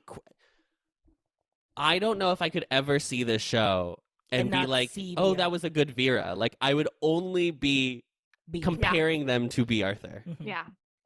Because there's a sense of silliness, obviously, of it is the stereotype of like what a Broadway theatrical diva is, but it's mixed with B. Arthur's deadpan. Yeah. Like her classic B. Arthur just deadpans and like The scene when they turn the shower on. and she's just standing there with all the showers on. Just it's Yeah, she's so also in like the brilliant. very first. I feel like she's in it so much, actually. Yeah. Like She's I see what you're saying of like scenes about them, but Yeah, like yeah. she's from the beginning to the end. She's there. She like exists. reflects the lavish life that Mame lives. Yeah. I feel like because she's a Yeah. lush, like that's her thing. Like, you know, she's also as excessive as Right. Mame is. I Yeah. also love the joke where she was like, we dated the same men, and Yes! she's like, I never dated the same men as you, and she was like, I married, we didn't date. It's so stupid. So stupid. Vera's So such a funny character. Also, the fact that she's just like a consummate drunk, but whereas a lot of characters, I think you would hear that note and then be like, well, I'm going to perform the show as if I'm drunk the whole time. She's never under the, like, you never would No. know that she's a drunk. And Drunk, that's how but you, not under the influence. right. Yeah, but yeah, that's how yeah. you know she's like a drunk, because she's like Yeah. holding her shit together Yes. and then wakes up in the gin bathtub the next Yes, day. Yeah. exactly. I also learned yesterday. I looked it up. What an extra dry martini is. Isn't it vermouth? So How yeah, much vermouth you put in? So a regular martini is 6 parts gin, 1 part vermouth. Okay. Dry is when you just splash the vermouth in, and then extra dry is when you basically put enough vermouth in and then just like move the glass around so that it's all coated. The glass itself is coated in vermouth. Then you dump the vermouth out, and then you just fill it with gin. So it's just gin, So it's basically. gin. Okay, gotcha. It's gin, but the bartender whispers vermouth. Yeah, to the- just- Yeah. yeah, whispers sweet I mean, nothings. Gin, I do not like gin, and I I don't do not either. like. Me neither. I really don't like any cocktail that can be served with an olive. Is like that's hitting the wrong part of my taste buds. I'm not interested. But I love the idea of saying a dry martini, and that's funny that I think of Yes, it I as know. I thought it would be like more of a, but I guess no, that makes sense. Dry is like there's lots of booze in it, so like yeah, Yes. it's very like sophisticated, right? Yes. To be to have a very I dry am- martini. The only time I'll ever engage with a gin is a Negroni, Hmm. or honestly a dirty martini, because I like the olive juice. So it's more just like more olive juice Oh. with a little kick to it. Mhm. Molly is not She's interested like, in that. uh-huh. Are you not like a pickle person too? Or are you a I can get down with a pickle, but I only like pickles when it comes to pickled things. I will not eat anything else pickled. okay? I don't like vinegar or like any very Yeah, yeah, acidic things. Yes. So yeah. You and the same Adam, way. same. I've gotten a cut. lot better because I married a Filipino and their diet is based around vinegar. Learn it, But yeah. yeah. The fact that this show stops in the middle of the show to put a show within a show is one of the tenets. And also, is it not a Follies number? Is it not at its heart? I mean, it's one folly. It's the moon. Yeah. It's But- a fall number. Folly. Folly. Folie bergère. I like this scene. The amount of pearls that B. Arthur has as this lady astronomer is astounding. She looks like a Ren Fair wizard, with the tall hat. So but funny. but you could tell the whatever material is put as the bodice of the dress looks like a B. Arthur dress where it's just draping. Oh my god! But also iconic lesbian stuff to just have a song about how the man of the woman is a woman. This is a gay man women's wrote live. this. Yeah, women's absolutely. live. Yeah. But Absolutely. also, there's one of my favorite. Anytime this is goes into the canon of things Adam will always laugh at, which I think last time we talked about it was Annie, where it was oh, let me see if she's ready, and then closes the door and screams. Yeah. Always laugh. Yeah. This is another one where she somebody says a line, and then she's supposed to come up, and then she says it again, and then she recovers and waltzes off stage to go scream, and then just screams what the hell is this moon? It's so funny. The idea that Maeve has one line and cannot get on stage Doesn't even at know. the right time and It's can't so remember the good. line. But see, that's the thing. It does feel like these certain moments are why I could see, a Lucille Ball doing this is hilarious. Yeah. Yeah. Because that's peak Lucy Yeah. energy. And I think too, I like that she's bad at the things she's doing. When Mame goes out to get her, this is the first job, then she gets the department store job, and she's bad at both of them. So then you're expecting in the fox hunt scene that it's also going to go as poorly, and the fact that it doesn't is a nice little twist on the. But it does. It's that they accept the thing, the way that she does it, Right. because she coaxes the fox to Yes. come out. Yes. And my headcanon, and I'm not interested in any other interpretation, is that they did not kill the fox. Oh Is yeah. that they were iconic. Yes, we She love it. adopted the Foxes fox. are actually very cute, and Yeah. that's it. And that's how the fox hunt is RJ going to go today. RJ literally was that's a dog, and I was they're part of the canine family. So Can I tell you something embarrassing for just a second? Because I Yes. know that we've been very on topic this whole episode. But there was an episode of The Simpsons where there's a rain drainage thing right next to this place that I'm renting, Mhm. and there was an animal in it the other day when I was parking my car, and I was what is this creature? I was is it a coyote? I cannot. My brain could not figure it out. It was sitting and looking and whatever, and I was what could this be? And then finally it stood up and started walking, and I realized that it was further away, or it was closer to me than I thought it was, and it was just a regular house cat. Oh. Twice as big as it was. So the cat was Oh, not in my brain, because I was Yeah. well, that's obviously a golden A retriever bobcat, sized thing. yeah. Yeah. So I was is it a mountain lion? What weird California creature is this? No, it's a tabby. Regular old cat. Yep. No, yeah, when the fox peeked out of the fence and was Yeah. fully giving Shiba Inu face, I was Right. I think is that a dog in prosthesis? What It's is going on? so wild to me, the animals that people kill. I mean, all of hunting is weird if you didn't grow up hunting. I know if you did grow up hunting, it all makes a lot more sense. Yeah. But it's the cutest animals are the ones that people most love making a big production out of killing. Yeah. It's Yes. foxes, deer, Deers. okay, great. Yeah, that's truly the animals that I see and think, oh, let's get that dead. I What? mean, Vera has on multiple furs in this film. There's That's one true. where True. you can see the legs just yeah. dangling. So What? Let's hunt octopus. Let's hunt Too smart. Can't get them. Can't get him. I also I mean, I get it, because you do have to kill more prey than predators. There are more of them, and they're supposed to be killed off in order to make Yeah, the yeah. The ecosystem circle of balance. And life. on the whole, if you're going to eat meat, probably it is more ethical to eat meat that you killed you- and was allowed to live in the wild and blah blah blah blah blah. But it just feels weird. Yeah. Sure. I have no real argument against it other than it feels weird. I again in the great pantheon of this being a Jerry Herman musical, and so it's inherently gay. Mhm. There is no way a straight man could have written the song "Bosom Buddies." It just you can't. No. Period. I refuse to accept that any straight Lin-Manuel could never. No, It would be Couldn't. terrible. he barely fit women into Hamilton, honestly. Mhm. I'm sorry. I'm sorry, Don't but be- it's true. Don't apologize. Everybody acts like it's so feminist. And I'm like, do you notice how in the opening, all of the women in it can say, me, I loved him, because that's the only purpose that the women serve in the musical, Mhm. because I noticed it. Yeah. Say Anyway, Hamilton's good, obviously, but it doesn't mean it's perfect. Yeah, it's an iconic song. It's so good because it. They should just play. I mean, this is like required watching. I feel like this is just the subtle art of shade. Like it's Yeah. you watch the Mhm. Paris is Burning shade like Explanation. Yeah. Mhm. and then this song. Lip sync, Yeah. a lip sync for your life, maybe one day. Oh, a double lip sync for or a Each one person is pairs. one part. Yeah. Like if they compete Yeah. it in pairs, and it's Right. like 2 pairs will be on the line. Yeah. Ooh. Not necessarily. Lip sync for your life always involves 2 people in it. I don't know why you're making it more complicated. I but know. yeah. I guess I'm thinking like the dynamic of 2 people singing bosom buddies together to each other.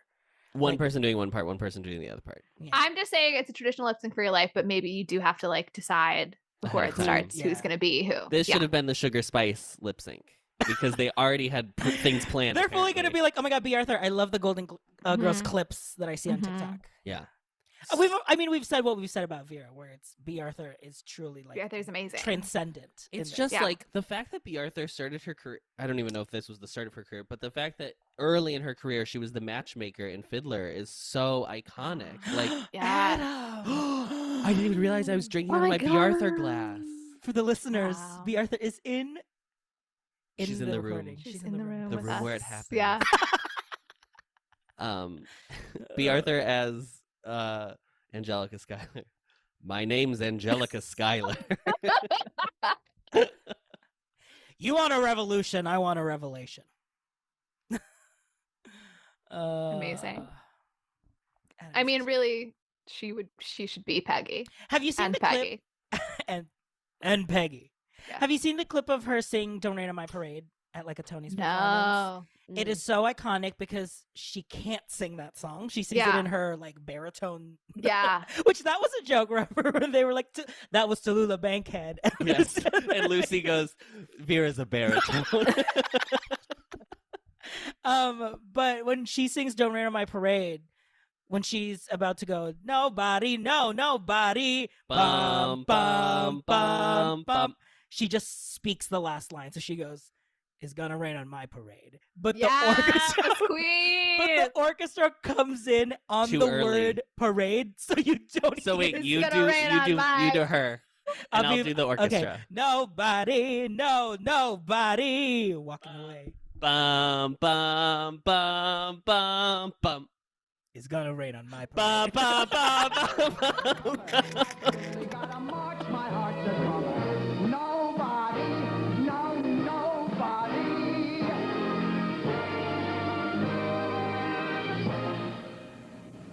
It's gonna rain on my.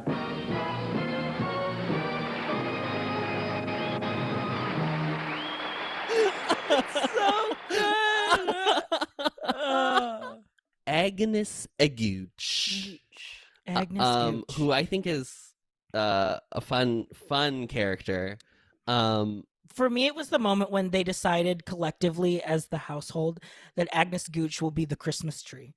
That I was like, this poor woman. But you know what? She looked like she was having a great time. as the It tree. took me a minute to like fully wrap my head around Agnes, because she's like in the first scene. There's like a scene Yes. when the father has just died and Patrick is like sitting with the bank trustee who's explaining the whole deal, and A Agnes rosary is with them. falls. It And like then- establishes that she's supposed to be like very Catholic, I Correct, guess. yep. Well, and then she takes him to Mame's and she seems like surprised by what's happening. So I thought that she was there like from the bank or from the school or like what, like, yeah, it seemed like Mm. she was going to be this like conservative figure who just brings him there. And then she was Mhm. like still around. And it took me a long time to be like, wait, she works for Mame? Yeah, she And I guess, yeah. yeah.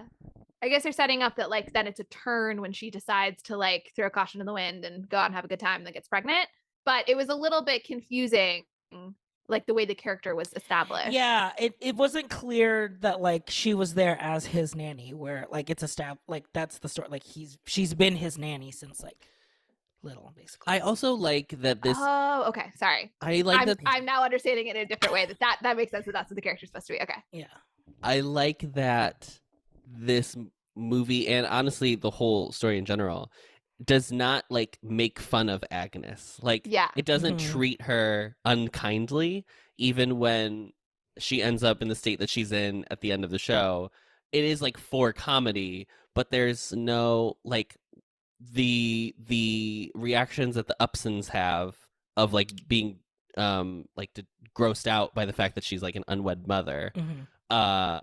is you're supposed to like be like, well, they're wrong, like that's fine, it doesn't matter. Mhm. And you're supposed to be on like Agnes' side because she's so like sweet and very earnest through the whole thing, which is like very endearing. Yeah, I mean that was the thing that I thought that she would be more of that like conservative antagonist because of how like Catholic she appeared to be, but she basically like around the same time that Patrick like fell in love with Mame and her lifestyle when he's sliding down the banister, like she was also like, ooh, this is fun. So she was like pretty game from the get-go. So I did like that she wasn't kind of treated as someone that's like or positioned as someone that is against Mame and wants to stop. Yeah, she's never a nag, she's not a scold. Yeah. Yeah. Which you could easily have turned this Make that- character yeah, into, totally. but that it's just not interested in doing that. And I really like that about this role because it's such a broad comedy role in a show that already has strong funny women in it. So like normally you only get one. Like you have the pretty girl and then you have the funny girl. You get the Lori and you get the Ado Annie. Yeah. And like the fact that this has multiple Ado Yeah. Annies is like I my dream. You could Yeah. even say that like Gloria is also kind of like a comedic, not as broad and specific, and she's only in for a little bit, but she's also such a character too. that Such a character. You as an actress playing Gloria could eat like really chew the scenery on that. It's Yeah, like- and she kind of does. Like that accent Gloria's doing is out of control. Yeah. And in like a very like you know exactly what we're making fun of. Even Yeah. Sally Coates or whatever her name is down in the in South. Georgia, she's also supposed to be like very over the top, which is Mhm. and obviously Bo's mom is supposed to be everyone is like the most to themselves, which is Yeah. really fun about the Yeah. show. I want to play a little bit of Gooch's song because Gooch's lament. yes, it reminds me of how they changed the title of Tits and Ass in a chorus line to Dance 10 Looks 3 so that people wouldn't Yeah. know what the song is about. It reminds me of that because you kind of don't want to give away that Agnes Gooch is about to be pregnant because Yeah. she spends so much of the show being not Chaste sexual in any way. Yeah. very- Yeah.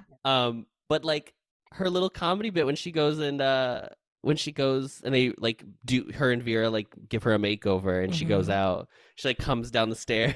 And she's like doing her Mame, like Yes, her impression of it's Mame. her time in the spotlight, and they're so like, "Go girl, yes, like work queen," and then she gets knocked up, and it's very funny. I like that. But still, I'll defend you as guide and instructor. Would I recommend you and how? Although I was leery, I thrived on your theory that life can be a wow.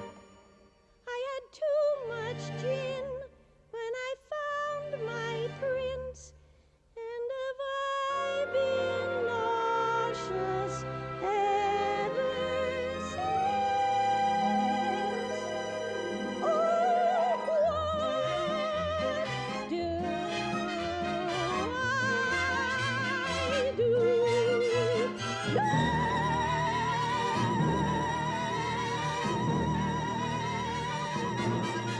We love her.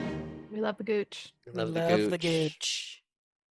Also, the last thing I have to say about Agnes Gooch is when she goes to sit on the couch with Mrs. Upson, and she has to like do, and this is also something I always laugh at is like when pregnant characters have to do the like bit of trying to sit down. Mm. They have to like throw their hand back and like Mhm. relax into it, but she sits at an angle and then like tucks her chin in. It looks so incredibly uncomfortable, but it's so visually funny. She's very good in this, and I'm sure I don't know if she was nominated also at the Tonys for best performance by a featured actress along with B. Arthur, but it could have gone either way in my opinion. They're both so good. They're doing completely different styles, but Right. it's so funny. During the rewatch, Adam said, "If I was a woman, this would be my dream like comedic role to play." 100%. Wow. Which That's, is like, that's isn't bold. that bold and big? I was like, Yeah. really, this one? More Yeah. so than the B. Arthur role. Yeah, 100%. I would much rather be the B. Arthur role. Yeah, I So RJ, I like. guess you're being Mame. I do also Thank like how you. little Agnes has to do, but she gets so many laughs for it. Famously a lazy actor, Adam. Oh, Famously. yeah. Famously. I hate work. I hate work. I simply Well- do not dream of labor. Yeah. We've talked around the big kahuna big in the P. room. Patrick. Let's start with young and then work our way to old. I think that Yeah. makes sense. Mhm. This little kid is so cute. I can Yeah. say, as someone who was also a little kid that played Patrick Dennis, I was also very cute. So, you know, Okay. Okay, great. precedent. But I read a comment on Letterboxd where someone was saying like this role, even though Patrick ends up like with a woman and everything, it feels like every queer kid's dream of what they wanted their Yeah. life to be was to like Mm. leave the small town that they were in or whatever. Like it doesn't even have to be that you lived in a small town, but like leaving Leave your where like you are. normal life Mhm. behind and go live this like frivolous fantasy with a rich aunt who just Yeah. like takes you on an adventure. I mean, like, yeah, 100%. I of course wanted to do this. Yeah. And as a bonus, it's Lucille Ball. Right. Who's like everyone's dream aunt. Yeah. And my favorite thing about their relationship is that this is a show that is literally about her and him. Like, Mhm. there is the little bit of Beau that comes in and out in the middle, but like it is about how much they love each other. It's their love story. And it's yeah. so like familial and like very chosen family, even though yes they are Yes. family, like it still has that like queer narrative of like you found your kin, Yeah. and you get to choose that. And I like that even when they have their little disagreement in the second act, It's out of love. yeah, and there's no like he's mad at her about the situation, but he's not like you raised me wrong. Mhm. And she's not mad at him because he turned out different than how she wanted. Like there's some introspection as we listen Well, to yeah, she's not mad at him for it. I feel Right. like he walked into my life, or if he walked into my life, is very like her introspection on like, did I do a good enough job Yes. of raising him? right. Yeah, I mean, of course, like everybody wants this. I think some of the stuff they do is pretty wild and probably not cool. You know, shouldn't take Going a to a child to like a cabaret strip and show then or whatever. Yeah. Being in a naked school, yeah. The naked It's a little school, weird. yeah, that one really got me. That I was like, maybe the naked children, but not the naked adults. That's No. not okay. I know. I did picture Molly being like as an educator. As an I'm sure Molly was like, I mean, as "Oh, an educator, gosh." I don't allow anyone to be nude in spaces that yeah, I I teach think in, that's but good Well, I taste. I liked also the line of being like it's very new wave, not like that old hack Montessori. I know. which I thought- Yeah, that's that's a very great funny. joke. Look, I mean, I think that the idea of like being raised with all these very exciting people around is so great. And you know, you can see why it's like a story that has great appeal and people want to like see this narrative. I guess I'm actually surprised. I was surprised in watching it how little he feels like he's actually in it.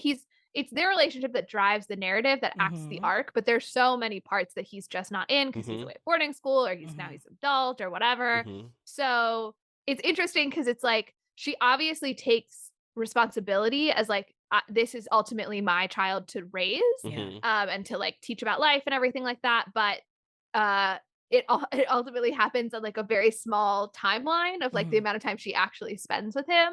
And look, you know, there've been rich kids being raised by their parents by proxy for millennia. Yeah. Generations. Since the dawn of time. So that's not necessarily like, you know, unique to being your aunt versus your parent. But Yes. I just sort of like almost wish that there was a little bit more. I mean, maybe it was partially that Beau was like kind of boring to me, that I would have gladly cut down Beau to have just a little bit more of Patrick and Mame. Yeah, I mean, if you think about it, that entire whirlwind life with Beau fully was like at the same time Patrick was in boarding school writing letters to they were just writing letters to each other, you know. Yeah. So it's kind of crazy.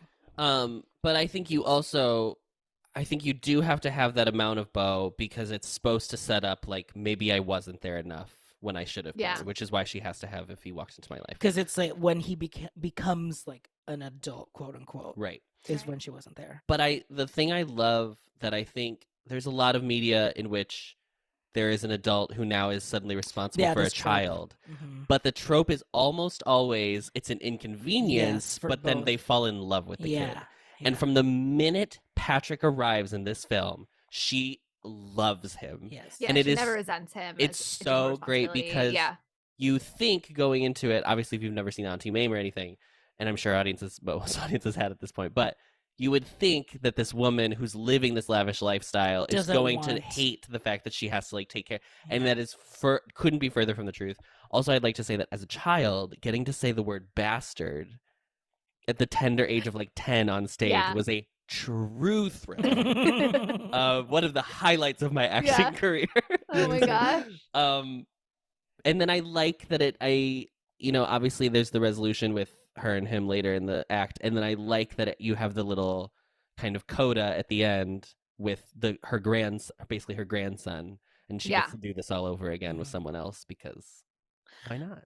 Okay, so we've talked about Mame and Patrick in general. So I do want to talk specifically about the last scene and what you called the resolution. Because I felt like the Yeah. resolution was It doesn't missing. exist. It didn't It doesn't happen. exist. Yeah. It was very bizarre. It's like the scene is Mame brings it. The setup is that the parents of the fiance of Patrick have said, like, we want to sell the land next door to the kids to like Patrick and the fiance because we don't want the wrong people to move in. And then Mame invites them to her house and she reveals, I bought it and I'm going to turn it into a home for unwed mothers, which I think in the play is like specifically Jewish unwed mothers. And they cut that from the movie. I'm not sure why they Yes. took that out. Mm. Anyway, so then the fiance basically like breaks up with Patrick and he's like mad at Mame for pulling this stunt. Cut to it's 20 years later. And I was like, Yeah. what? What happened? Like, Did where they- is the scene where they talk about what just happened and Yeah. like come to a new understanding of their relationship or whatever? Because I certainly feel like this is kind of a we were both wrong situation, right? Like his fiance is awful. He Mhm. should have been more critical of the way that she had been raised and like made sure like, but you don't believe in these bigoted things, right? Like you Right. should have been more critical about that. Mhm. She though, like fully, Fully just intercepted, pulled- I mean, she interfered. did tell him, I think that they're like Yeah. not good people and I'm disappointed in you. So it's not like she didn't talk to him at all about it, but like it's like crazed to make all these pregnant women show up in your house and like announce this in front of people. Like that's obviously not the way to deal with the problem. Mhm. Right. So she's also wrong in the execution. So like they really needed to have a discussion about I'm trying that, to no? remember if there Yeah, does is this a happen in the resolution show? in the musical, and unfortunately the synopsis on Wikipedia is not verbose. So yeah, the reason that I asked about the connection to the play, and then I looked it up after you said you didn't yeah. know how close it was to the play. So at least the Wikipedia synopsis for the play says what happens is that when all these things are happening, then Patrick's fiance is critical, and that he defends Mame's friends. So he Oh kind yes, of I did read this. causes- Yes. That's that right. makes so much more sense to me that Mhm. in the scene, the in the moment. like heightened moment, he kind of picks a side. Yeah. But I feel like that didn't happen at all in the No. movie. He's like No. actively mad about how it turned out by the Yeah. time that we get that Yeah, scene. like he on their way out was saying like that's just how eccentric she is, blah blah blah blah blah. Yeah, he's still trying to like salvage it. Mhm. Right. Yeah, you're correct. I do remember reading that earlier today. Yeah, that is probably honestly the biggest like structural flaw in the film is that it just skips to have this like little button Like at the epilogue. end. And it Button. and it honestly feels like they cut a whole scene. Yeah. Yeah. Yeah. And I wonder if they did.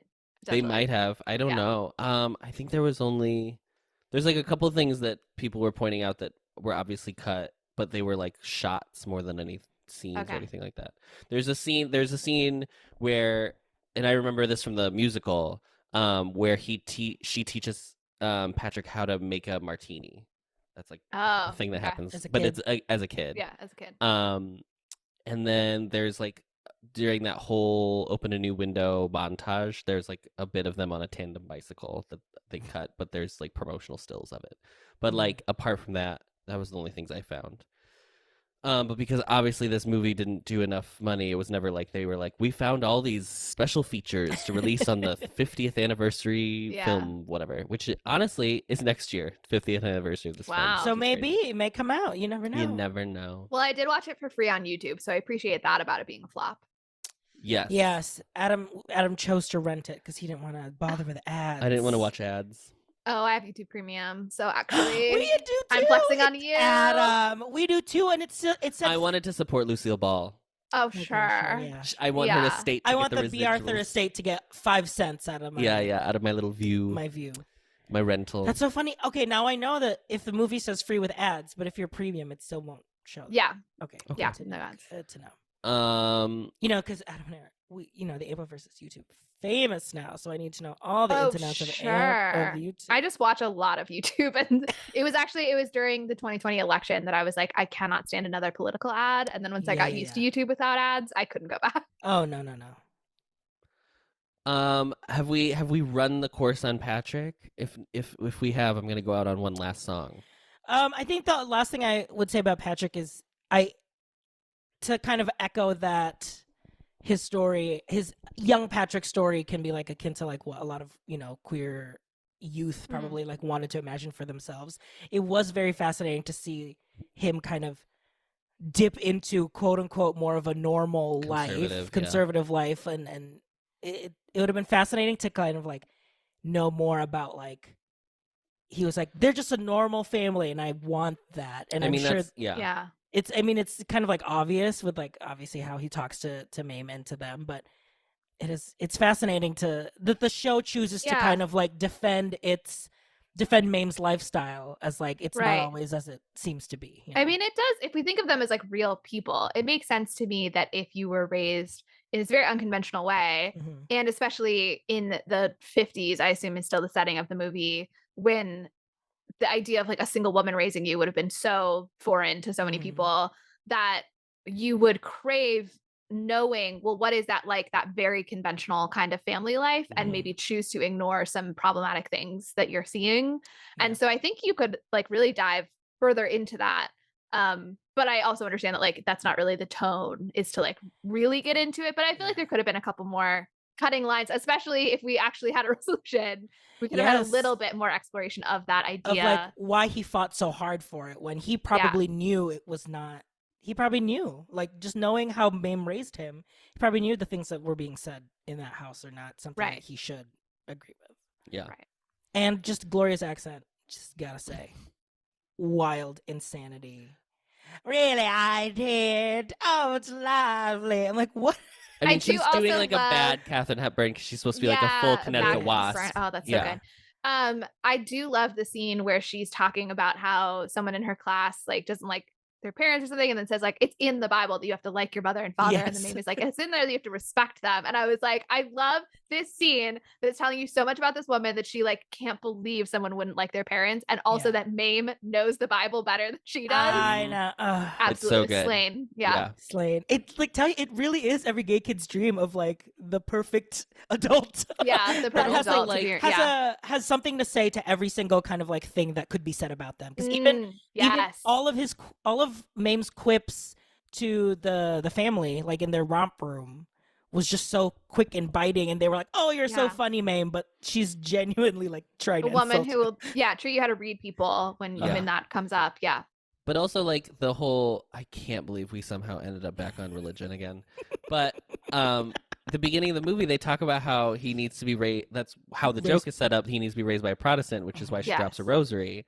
Which, I mean, so ostensibly, Mame is like a Protestant Christian who, like, probably Episcopalian, slay. Slay Mame like that. So, that's true to what the text says, at least. Yeah. So that's cool. I do like the joke also that it's like, but the money will be controlled by a trust, and Mame will be the first to understand why this is, or something like that. Yeah. I would also love if we could somehow get an expanded universe of like more about Mame's relationship with her brother, right? Yes. Yeah. Like, because he respected her enough that he put her in the will for her to be. It's not like, oh, he didn't make arrangements. Like, he wrote it out. Like, this is what I intend to happen. Yes. So, I would love to know more about that. Yeah. I mean, she's loved by all. Except for the guy at the department store. He's the only one in the whole thing who doesn't like She her. was Who doesn't fall pretty for the bad charm. employee though. Yeah, to be fair. Yeah, she can't. She's a rich lady. She's not a worker. She's not in the working class. She was dressed as a pilgrim too when she was working at the department store. It was RJ, so funny. I just have a quick question before we move on. Mhm. Do you have anything you want to say about Ito? Wow, your question seems very pointed. Please talk about Asian representation for the entire Asian community and go. And go. I didn't really have any. I mean, it was such a non. I think this is better than character? Punjab in Oh, Annie. for sure. Very. Yeah, way better than Punjab. I think it fits in the Mame lore that you Yeah. know she has like people of color in her life, in her circle. Yeah, I mean, It's yes, it's yes, not. but also there's like not a mutual this is relationship. such a thing of like white liberals like showing how cool they are by having Yes, like but- the spice of a bunch of people of color Uh-huh, around them. Like this is like specifically the narrative that we're all so sick of like it Yeah. centers on the white person, but there's so many people of color that are like around, you know, so yeah, it's the supporting same. her. Right. Yeah. Right, yeah. But they do like he is under her employ. Blah blah blah blah. Yeah. My question was more specifically like he obviously has very stereotypical lines, Chopped chopped English, fine, whatever. But in regards to like how she treats him, they juxtapose that extremely well in that scene at the Upsons when they like have their black maid come out and she brings like the true. food or whatever, and they're so sweet to her face, and the minute she turns around, they like have some condescending remark about the help or whatever. Yeah. Yeah. That's true. And the song I wanted to go out on, We Need a Little Christmas, The song. The Girl, is I like that she's bad with finances. Okay, fine. Yeah. We get it. I like that she goes out of her way to get each of them a present that seems equal in import. It's not Yeah. like Patrick's gift is a pair of pants, which like she got those on discount because she worked at the department store, and you can say that, and that's fine. I think all the items were department store. Oh, I'm sure they were. Because Yeah. I think Agnes got perfume. Agnes She got is perfume. budgeting. It is a depression. It's a depression, Absolutely. but they won't let it depress us. I mean, Um, I will say the trope of like the servants who are like, you can't pay us anymore, but we'll stick around But because we'll we love stick you so around. much. Yeah, Like anyone who's same. ever worked any Out sort of of- service job no. knows absolutely that's not real. No. The only part that I bought was them being like, well, you can't get a job anywhere else. And I was like, fair, okay. Yes, You can I'm live in glad the that house. line was Okay, there. yeah. Because Yes. it's like, you know what? I'm living here for free, so I guess I'll Yeah. just stick around and. But it does, because they have set up that her character, she's like Dolly in the way of like, if Dolly's whole thing is like, you have to spend a little money to like grow the things in the world, blah blah blah blah. Mm. I like that Mame is similar in her view of like, you have to like go out of your way to like make people feel better or whatever. That's all I really wanted to say. Life is a banquet, and most poor suckers are starving to death. More poor sons of bitches are starving to death. Is that what it Absolutely. is? I couldn't remember which the. Okay. Yep. Need a little Christmas now. We need a little Christmas now.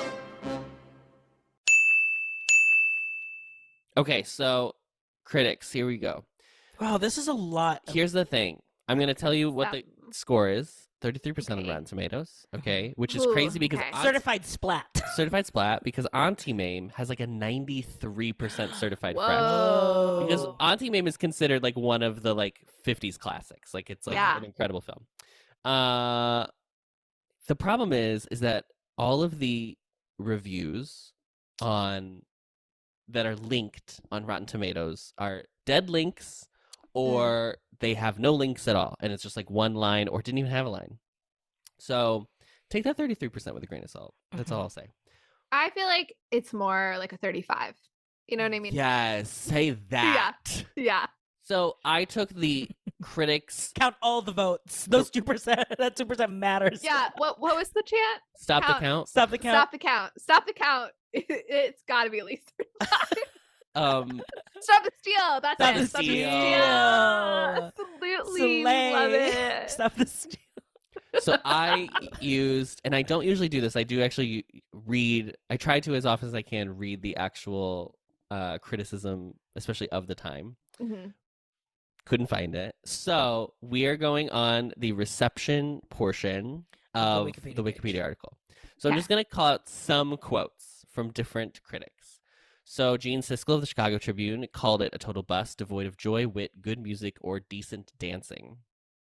And he does talk about how the continual softening of focus each time Miss Ball's mug comes into view is at first distracting, then annoying, and ultimately offensive to our intelligence and to Miss Ball's strength as a performer. Someone should have told Miss Ball that her public cares not about her face, but rather what's behind it. The very essence of the Mame character, as I understand it, is that she's able to stare old age in the face and make it slink away. And she does this not with makeup, but with her personality. That's a good point. Also, calling her Miss Ball throughout is weird. Yeah. It feels like a drag name when you say it that way. Yeah. Come to the stage, Miss Ball. Time Out London declared she simply hasn't the drive and steel of a Rosalind Russell and Angela Lansbury or Ginger Rogers, all of whom played the part before her. Ginger Rogers played Mame in the West End. Went over there, which would have been incredible. Molly, your icon. My your icon. idol. Pauline Kael in The New Yorker wondered, after 40 years in movies and TV, did she discover in herself an unfulfilled ambition to be a flaming drag queen? I loved that line. But there were some critics who didn't hate it. Molly Haskell in The Village Voice was pro-ball but anti-Mame and felt that Lucy, a great comedian, brings it off and even manages to make palatable the kind of character relentlessly on and trying desperately to be unforgettable you'd walk a mile to avoid in real life. Well, okay, I feel like this character wouldn't be fun to be around in real life is a bad criticism of a character. That's like part of the whole fun of characters is that we see them for 2 hours and then we're done with them. Letterboxd, the people, okay, 2.7 stars on Letterboxd. So not... Is that I was gonna say, is that the worst score that we've seen for Letterboxd? I feel like it's usually pretty because high. I usually don't. I haven't been saying the scores. No, you don't. I just said it okay. recently. I feel like it's usually been like 3 or 4 Yeah. in the times that you have said it. Yeah. So Patty gave it 2.5 stars and said, maybe if this movie had just been bosom buddies for 2 hours straight, it would be 5 stars. I'd agree. I did look up the song when we were talking about it, and I have the B. Arthur Angela Lansbury version queued up on my phone, and I'm going to watch it immediately after we're done recording. It's so good. Buscemi Babe 232 Yes. gave it 2 stars and said Lucille Ball has 2 moves, bob and sway. Yikes. And Pterodactyl gave it 3 stars and said it was all fun and games until Lucille Ball put on that mask. Now, listeners, the mask that is being referred to is the Santa mask that Lucille Ball wears during Need a Little Christmas. And I remember pictures of my mom from when she was young and like Halloween masks when they were first, I don't know, when they first invented? being mass produced. At least, yeah. And they are truly the most horrifying things I've ever seen. Yeah. Not in like a grotesque way, but in like a ceramic porcelain Uncanny Valley. Uncanny Valley for sure. And you're just like, what am I looking And the fact at? that she wears it for so long and then puts it on again later. Yes. And I was like, we have to burn this in a fire, Yeah. Lucille. It's almost giving like moving mannequins. Like she puts on a mannequin face of a Santa. Molly doesn't like that. Yeah. What do you mean? I love when mannequins, puppets become animated. That's like it's my number one favorite thing in musicals. I wish more musicals had them. Oh my gosh. Petition for more mannequins to come to life. Replace all Folly's numbers with mannequins. With mannequin numbers. Who's your MVP, everybody? My MVP are puppets. I feel like, hold on. I feel like we're all going to have the same answer, though. I think I'm going to have the same answer. Adam will have a different one. Molly, you and I will. Adam is great at coming up with like a He's going to be like the key MVP. grip. Yeah. He's going to be like craft Best services. boy. Yeah. Best boy. I'll go first. Okay. Because mine is different. I know what yours is, but I'm going to say Agnes Gooch. Oh, okay. You are like goo eyes. You are for right Agnes. in that gooch. I just think it's you like are right in that gooch. such a specific character. It's historically not a place that Adam can be found. Yeah. And I like the thing is like they knew. I mean, obviously Vera was, or I'm sorry, B. Arthur, which is who you're gonna say, was cast from the beginning, and then they, I forgot her name again. Jane Connell. Came in later. So, but like, imagine if it had also been Angela. Like the thing is like these we've talked about this before multiple times on the show. How like the people who do these roles, especially like I think we talked about it for Rocky King. Horror, but when they get to do them a King ton Simon. and they live in those roles, like it's Yeah. just so enjoyable to watch them do it. Mhm. Now, this didn't happen with Dear Evan Hansen, so that is the one that you can point It to. was and just be like, too. It was lived in the wrong tone Yeah. for the movie that they're making. it needed to be lived out, I would say. We lived, just open a window, crack it, bring in some air, Yeah. freshen Yeah. it up. You know. Yeah. hmm So mine is Um, obviously Agnes Gooch, but Yeah. I mean, RJ. I'm trying to think if we could add anybody onto the list, but it's No, gotta be BR. It's gotta the be costume designer. Sure, yeah. Sure, B- great, but There, MVP. are you come on. happy? B. Arthur is truly like a force. Like anytime Yeah. she is on the screen, it is. I mean, it's also written that way. That Vera comes in very bombastically every single Yeah. time, but her presence on screen is like unmatched. It's crazy. I want to throw a party and just have all the scenes that B. Arthur is in silently projected on a wall throughout the Yeah. entire thing. She's that just would be so a great like party. she's so Yeah, I think- commanding as well, which is Yeah. so I mean that's one of the joys of watching her perform Yeah. anyway, Yeah. is like the camera, like she's so enigmatic by doing so little, Absolutely little. but like it's so thrilling to watch her raise an eyebrow. Like it's like Yes. it's so Which is on the Dear Evan Hansen track, like she scaled it back, I'm sure, for for the film, camera. for Yeah. camera, yeah. and did it perfectly. Yeah. I mean, you could tell too the like. This was what year was this again? Sorry, 74. 74. So I mean, like already, she's already had that experience on the small screen, where yeah, the littlest thing can be just eaten up, you know. Yeah. And so you could tell that she's someone that is able to command that and know. I mean, literally, she raises an eyebrow, and I could like laugh for 5 minutes straight. Mhm. I just, I mean, that's she's what so funny. It became her signature thing, Yeah. and to the extent that they would write on, I'm obviously referring to Golden Girls specifically, but like they would write those beats in for her to look at the audience, even though like obviously it wouldn't make sense for you're not looking at an audience, but it's just such a joy to see that person like break the like facade of like how normal people interact, and she will just I don't know she's a consummate professional. Honestly, 1 in a million. Like, Yeah. I don't think you could recreate this. There in are so new many. There actors. are RJ and I will do this sometimes where we'll say like, who is the today's Drew Barrymore? Like Yeah. Mm. Drew Barrymore at her height. Who is that now? Yeah, And yeah, sometimes yeah. you can find 1-to-1s. I don't think there will ever be the same. Like, yeah, maybe Audrey Plaza would be that like was the closest only person that I was energy. about to say who has Wow. a similar energy, but it's still so. It's like a modern version of what Yeah, that is. different. Yeah. Wow, I was going to say the exact same name. That is so funny. Oh my god. Oh my God. We're just We know so much in about each other. sync. Oh my god. Well, this musical features a very famous name song that we have some issues with, but has some good parts as well. So my question is, what is your favorite name song in musical theater? That's a good question. That is a good question. Thank you. Thank you. Adam, I'm is very yours Dolly? intelligent. I'm trying to think of other name songs because I don't just want to go to Dolly. Mm. So give me a second. Okay. Okay. I can tell you it's mine probably if you Dolly, want, though. since I thought Yeah, about yeah, the yeah. question. Mine is Roxy. The name on everybody's lips. Oh, It's that's a gonna good be one. Roxy. Roxy. I I'm- actually thought of this question today because I was like singing that song to myself. I don't know why. When I was like Mhm. washing my hands today. So I thought, ooh, that'd be good to compare notes on. I also could throw out an honorable mention if you want more time to think, but I also Mhm. don't want to steal somebody else's answer. The one that comes to mind, I just remembered the first time I ever watched, granted it was a high school production, but it was the first time I ever saw like this number, and I was just like so amazed at how it was. And it's Marion. I really liked Marion, Marion because it's like it was doing I something. almost just said that. Yeah. It was doing something different from the rest of the movie. Like it's Yeah. like a cat and mouse game on stage, but through like the rhythm of the song. That I thought Mhm. this is so.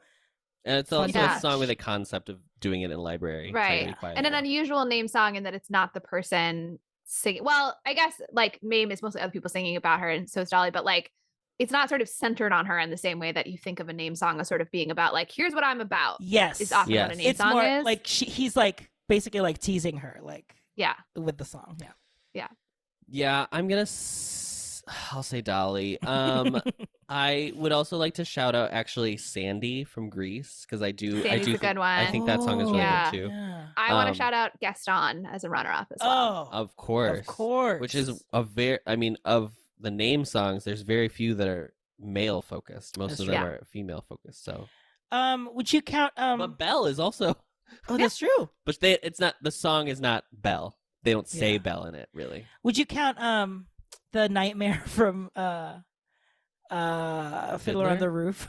No, What is that? Nightmare, Serafina. Tevye? That's. because she just screams Tevye a bunch. No, Oh, isn't I the thought song? you meant Serafina because they do it. Serafina, They yeah. like Serafina, Serafina. Yeah, that's what I Uh, meant. No, I But don't think is that- It's not. The it's same not gig. enough about Serafina specifically. No. She is just a character that's She's the like vessel height of of the the nightmare. nightmare. Yeah. She's not. Yeah, it's not really about her. Slay. Yeah, I think that's it. Great. Well, we did. We did. Well, you know what? It's longer than the show. Longer than the I hope movie. that we met all your needs since we asked you to delete all your other podcasts. Mhm. Let us know what other Yep. trains of thought you need us to go down in order to replace Choo-choo. every podcast that you've been listening to up to this point. We Mhm. appreciate your dedication to the movement by deleting everything else and only listening to us from now on. Mm-hmm.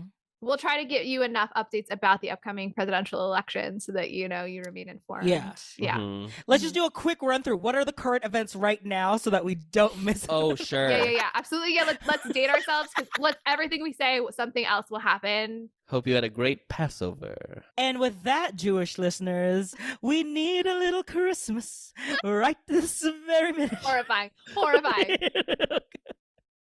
Need a little Christmas now. Thank you for listening to the best revival of a podcast, Showgays. You can find us on social media. Adam is at Adam Noecker on Twitter. RJ is at RJ Food Rocks on Instagram. And Molly is at Molly Matiny on Instagram. This episode was edited and mixed by Adam Noecker. This has been an Ampliverse production. You can find our show page and more information at theampliverse.com. If you'd like to send us your own takes on the movie we just watched, reach out to us via email and we might read it aloud on the show. Our email is showgaysmoviemusical@gmail.com. Don't forget to follow us on Apple Podcasts or wherever you find your podcasts. And as always, rate, review, and subscribe to help others find the show. And now, as always, the show must go on, so stick around to hear what we're going to be watching next episode. I have a dream, a song to sing. I'm so glad you're here. I'm pregnant, but I don't know how to do this by myself. Your mother is the bravest person we ever met. Look at my baby. Let me tell you how she did it. All on her own.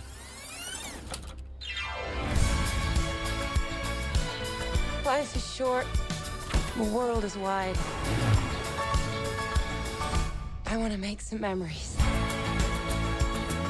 This dress might look very pretty on... You really don't know me at all, do you?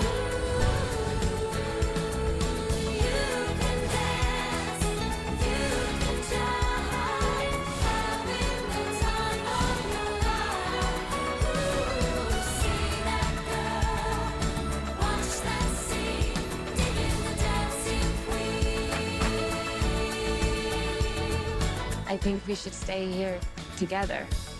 Oh, I wish I could stay here too. Turns out he's engaged. I hate it when they do that. I was cheated by you, and I think you know when. Look at me now. Will I ever learn?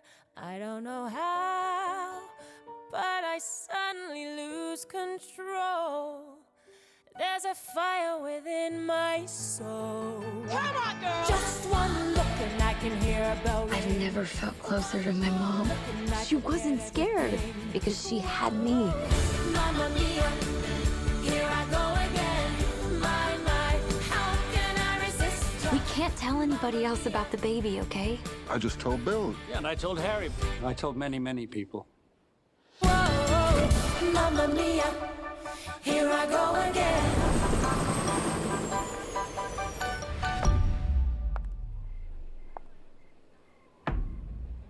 Let's get the party started. Grandma, you weren't invited. That's the best kind of party, little girl. I should not have let you go. Discovering voices. Building worlds. The Ampliverse.